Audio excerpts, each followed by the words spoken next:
All right, T. Well, thank you, darling, for joining me in my episode of mental health and shit, and with depression and a little dash of BPD and anxiety. How are you feeling today? A long day. Well, and you got a baby. You got a dog in there growing. It's a baby. It's just a baby. Sorry, I had to say that. I had to fucking say it. All right. So our first question is, what do you struggle with, like mental health wise? Well, Everything. I am bipolar, and I have pretty. Sorry, that was my air freshener thing.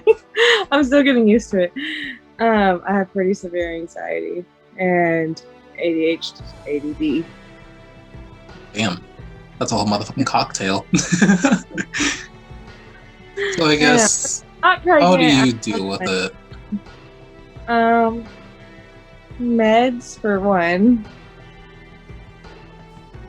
Sometimes I could be really bad at taking my meds, but meds for one. I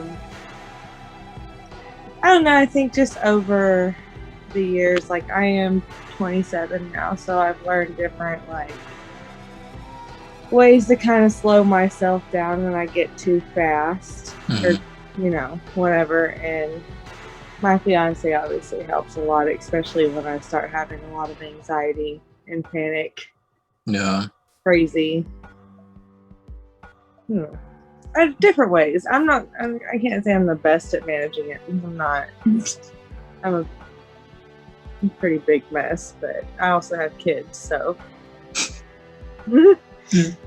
I mean, you handle it pretty well. We've been friends for we met 2015? So 6 years now, around that. Damn. So, I remember us going to Lana, I could tell, definitely, I remember you were kind of holding on to me a little bit, and I was like, you good? And you're like, oh, just my anxiety or whatever. I was like, okay, cool, whatever. This big crowd. Okay. Yeah, it was fucking packed area. We were fucking in the pit. I was like, oh shit. Normally I'm really good in the pit, especially at metal concerts, but sometimes I get anxious and it gets the best of me. And it's really weird because that's the only place that I can handle crowds, is at concerts. But I get overwhelmed at Walmart. How did you handle it when we went to Forks? How did it get overwhelming then? Well, my first year I was really anxious and nervous because I didn't really know anybody except for you, obviously, and my grandma, and it was a lot to take in. Yeah.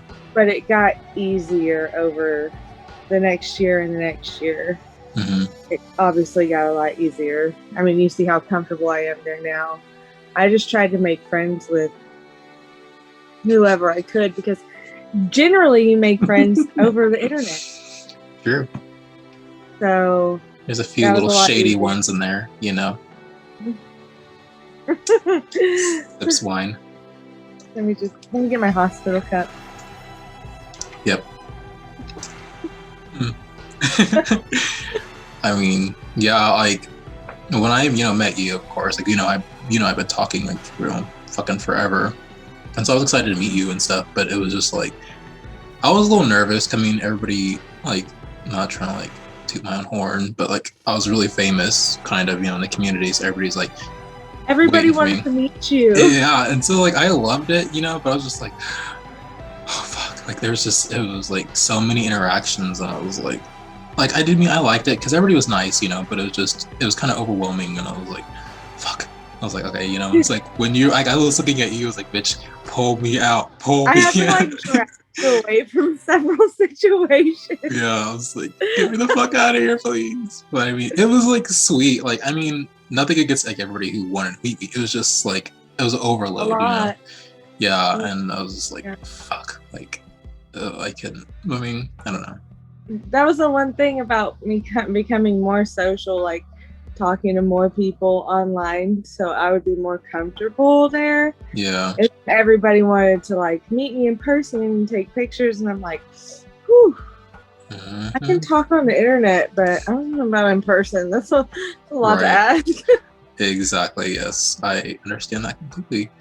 So I mean, just to like overall, I mean, it was a great experience. You and I had a fucking blast, you know, but it was still like getting used to it, like, you know, being in the crowds. Like, I don't know, like I'm a lot like you, you know, we both love talking on the internet. But when it comes to being in person, like I just fucking hide. I'm like, you know, it's different. Yeah.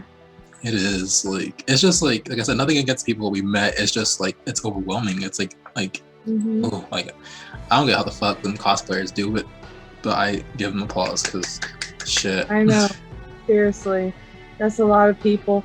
But I also think maybe it helps. Like, I'm not saying all cosplayers, but I think that some cosplayers who have like social anxiety, I think it helps that you're playing another person. Yeah. That makes sense. Like, I mean, because it's not really like it's you, but it's not you. So you have to like kind of. It sounds weird, but do you know how much easier it's been for me to like go in stores and stuff by myself since we've had to wear masks? Never thought of that. It's really. I used to like wear my sunglasses inside before this, and nobody really understood it, but it just made me feel more comfortable because I didn't have to make eye contact with anybody, I guess. Right. But now that I've had to wear the mask, I'm like, it's half my face. Nobody will know who. I mean, like, I feel like it's pretty easy to tell who I am if you know me, but you know, anxiety logic. Especially with the people you fucking see in high school, they're like, "Oh my god, did I?" I'm like, "No." Don't talk to me. Exactly. It's like, but you talk to me in high school. What the fuck gives you the right to talk to me now? Like, ew. I should turn my notifications. Turn that shit off. Just kidding. Where am I? Tell me what to do. No. Okay. So another question. Well, I mean, we kind of already went over this, but I guess let's go more into detail. How do you deal with everything that you have going on? Like, what are your good coping mechanisms? I'm not sure that I have like great coping mechanisms because I'm honestly still figuring it out. Yeah. Honestly, like, it sounds like cheesy, but I just really try to focus on breathing and focus on one thing instead of several.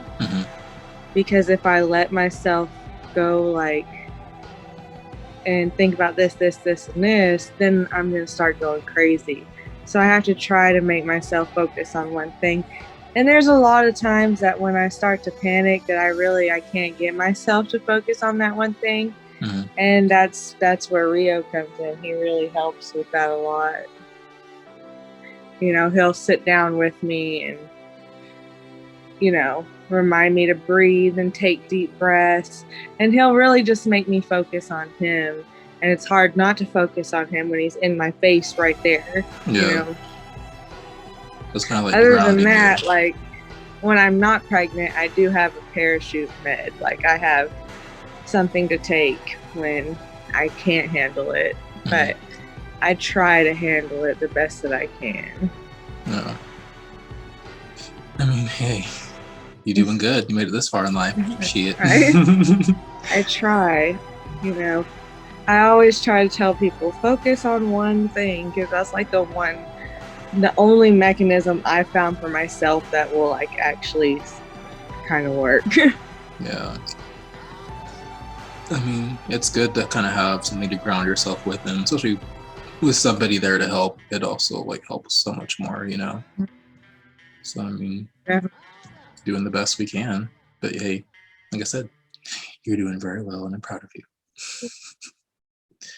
All right. So our next question is, what is your worst experience with your mental health? Ooh. And if you're not comfortable in talking about it, you don't have to. That's a good question, actually. Like, I think one of my lowest points was after I split up from my ex-husband. That was just really like, because, you know, being with somebody for 6 years and then all of a sudden, like, you're on your own, like, with, like, obviously I'm not, like, we don't have to go into detail, but I'm not the one that initiated the split up. Yeah. So it was very unexpected for me. Mm-hmm. So I was not prepared at all. So that was probably one of my lowest points. Human. There's a human in the room. He almost tripped over a bottle, but that was obviously one of my lowest points because I didn't know what to do with myself or where to go in life or what to do, or like I was by myself for the first time in 6 years. Mm-hmm. And then, you know, not too long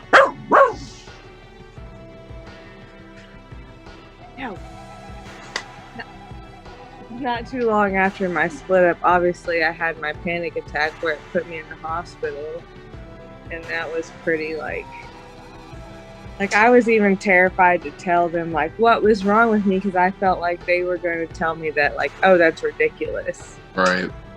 Because, you know, anxiety is telling you your anxiety is not important.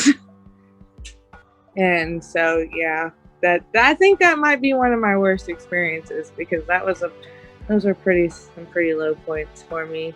Yeah, that's like the thing with society. Like they always like when you go through like a breakup or anything like financial hardship, people are like, "Well, just deal with it and move on." I'm like, "What the fuck?" Like it's not. Yeah. It's like the emotional damage you have to like repair like once it's over. You know, financially, like you know, you're worried like you're gonna lose like your house or you're gonna lose like your car. Like people like say, I know money isn't everything, but it really is a huge part of surviving. Like without it, what the fuck we gonna do? Financially, like money can have a lot to do with your mental health. Like it can really put you in that. But, you know, obviously before all that, I wasn't, you know, before I even met my ex-husband, I was obviously not doing very well. I was using other things to cope. Alcohol, you've been there. You know. Hey, fuck off. Hey, I supported you. You did, I know. Thank you. I used alcohol and, you know, just a lot of other things that I didn't deal with it very well. And I was not a very good person, but, you know. I mean, at the time, we just find the best way we can deal with something, you know. Those were the only ways that I knew how to deal at that point in time. Yeah.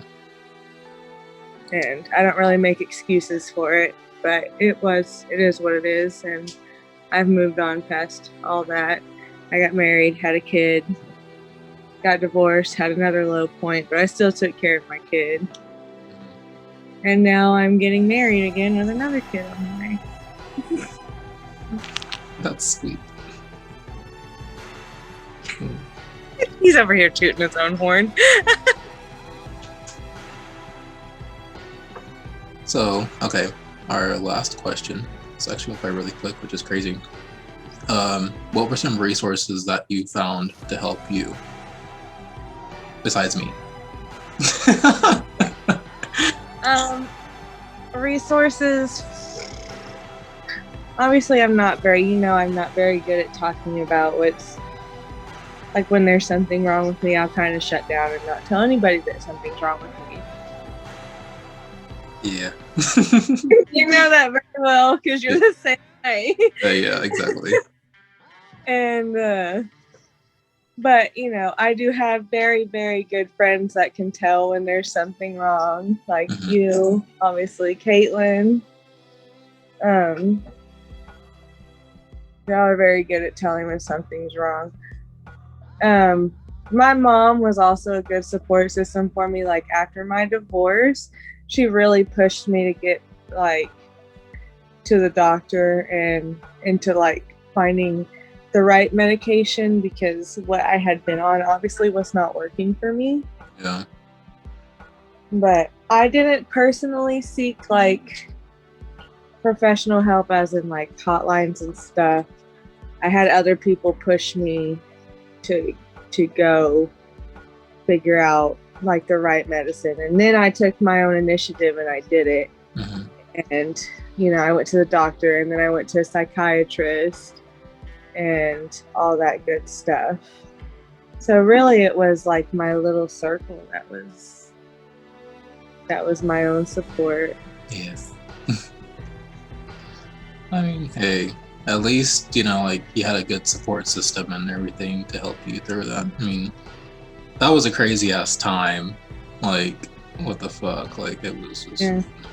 like, Yeah. fuck. I didn't really go into it much. So I Yeah. kind of struggled with it myself for years and years. Like my mom took me to the doctor when I was a kid because it was very evident that, I was depressed or whatever. But they put me on Prozac. And then when I got old enough, I stopped taking my Prozac because I didn't understand really what, which, Prozac doesn't really work for me now. It's not the right cocktail for me. But, I didn't really understand like what the meds were for and what was wrong with me. Mm-hmm. And so that's when I got into other things to deal with what was wrong with me, even though I didn't understand that there was really something wrong with me. Yeah. And then, I had my marriage and I kind of just ignored my own whatever. Mm-hmm. And then after that is when my mom really pushed me to go take care of it. So, Yeah. Well, good responses. I am satisfied. Do you have any questions for me or anything? No. No. That works. So thank you for joining me. My fucking raggedy ass green screen's tripping over here. Everybody's gonna be so focused on your beautiful face. It's not gonna matter. Oh, you're so fucking full of shit. No, just kidding. Thank you though. Whatever, you're the one that's full of shit. You're always like, "Oh, you're beautiful," and I'm like, "Where?" You ain't wrong. You ain't wrong. So, like I haven't brushed my hair in 2 days, I think. I mean, you're not going anywhere. I know. So exactly, there's no fucking point. Actually, tomorrow I'm going to get my hair fixed, so I guess I gotta brush it. Don't they brush it there? Well, yeah, but that's kind of embarrassing. True. Real brush it for me. Brush the hair, child. What are you doing? He just came out of the bathroom with gloves on. The fuck? He took the mop bucket in there, and I don't know what he's doing. All right. Well, once again, thank you for joining me. I appreciate you, and I'm glad you're existing, and I'm grateful for you. I think I said that in that snap last night too. Yes, you did. You did in your drunk snap. I'm like, he always tells me he loves me when he's drunk, but I'll take it. I mean, shit, at least I'm thinking about you when I'm drunk. Damn. Exactly. I'll take it. I'll take my toxic relationship with you. Yeah, fuck off. Toxic, whatever. Okay. Just kidding. Mm-hmm. So this concludes this episode. So I appreciate you once again for joining me. And, yeah, I hope to see you soon. All right.